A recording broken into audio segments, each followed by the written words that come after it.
Le peuple a voté. Prépare ton Doliprane parce que c'est le tuto du diviseur. Si t'es là, c'est que t'as sûrement vu la première vidéo. Si c'est pas le cas, bah écoute, je t'invite à la regarder. On va commencer par le plus simple. Tu vois le disque qui est là, il est percé par 24 trous. Tu peux indexer tous les 15 degrés. Sur ce même disque, tu vois des graduations. Donc tu l'as deviné, c'est les degrés. Et c'est assez utile si tu veux pas te louper. Bon, jusque là, rien de compliqué. Là où ça se corse, c'est l'indexation indirecte. Avec ton diviseur, tu vas avoir de fourni plusieurs disques comme cela, avec un nombre de trous différents.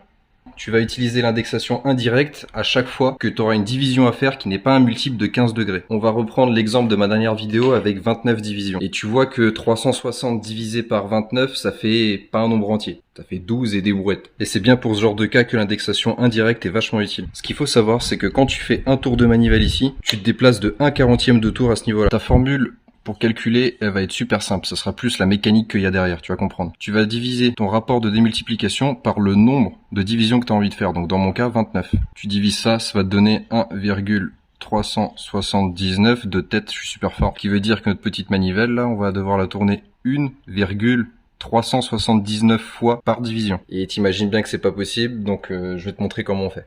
Donc déjà, tu sais que tu vas faire un tour. Donc ça veut dire que c'est 29 sur 29. Il va te rester 11 sur 29. Et c'est ça qui va nous intéresser. Et tu sais du coup que tu vas devoir utiliser ce plateau-là sur cette rangée-là.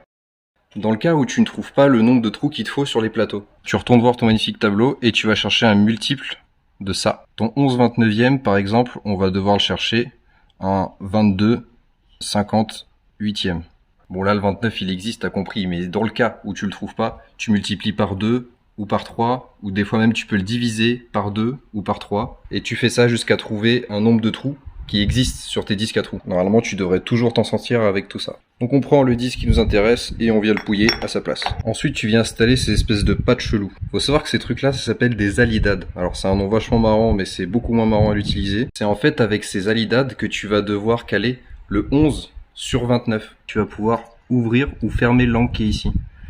Donc tu vas sur ta rangée 29 et tu vas compter le nombre d'espaces, je dis bien le nombre d'espaces et pas le nombre de trous, pour obtenir le 11. Tu viens de régler tes 11 espaces, tu serres ta vis et grâce à ça tu vas pouvoir bouger en gardant toujours le même espace. Tu viens ensuite installer ta poignée réglable pour qu'elle tombe sur le 29 évidemment. Et là t'es prêt à l'utiliser. Je te conseille évidemment toujours de commencer à 0. Une fois que tu as installé ta pièce, supposons tu fais ta première opération, une rainure ou peu importe. Tu viens faire un tour, donc le fameux un tour qu'on a calculé tout à l'heure, plus 11/29e. Et tu viens de mettre en butée contre l'autre alidade, dans le trou.